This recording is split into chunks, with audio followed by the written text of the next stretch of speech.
Okay, now I'm going to show you how, as a student, to complete this short sample Playposit video.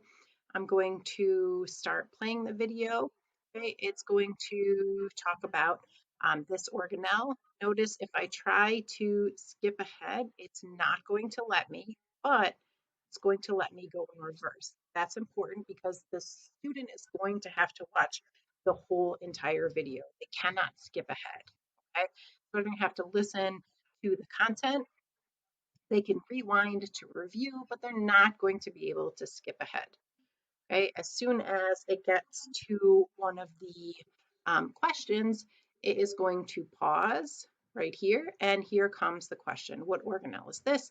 For some of these, I'm going to choose the right answer, and for some, I'm going to choose the wrong answer because I want you to see how it goes in grading. And then notice here's the question I had the feedback for. So then the feedback shows up, not when the question originally shows up. Click continue. I'm going to start viewing the rest.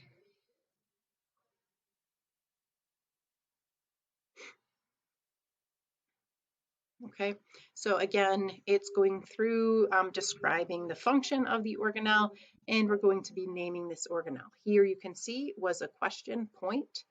Here's the next question. Again, I'm going to choose some wrong answers. I'm going to click submit. It tells me the right answer. Okay, I'm going to click continue. Okay, again, if the screen shows up, I can press this check mark to get rid of it. I'm going to watch this last section. Again, I cannot fast forward.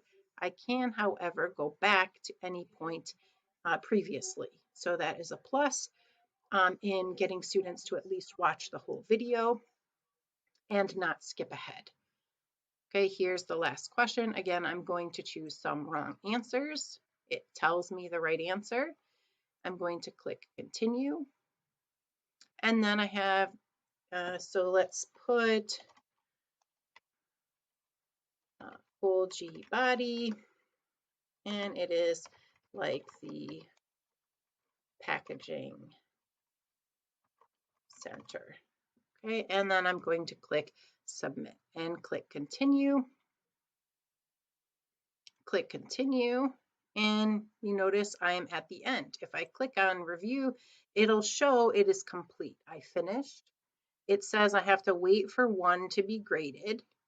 Okay, I can retry it right now. It's going to restart it, or I can wait to see what the grade is. Okay, so that is what it looks like on the student end.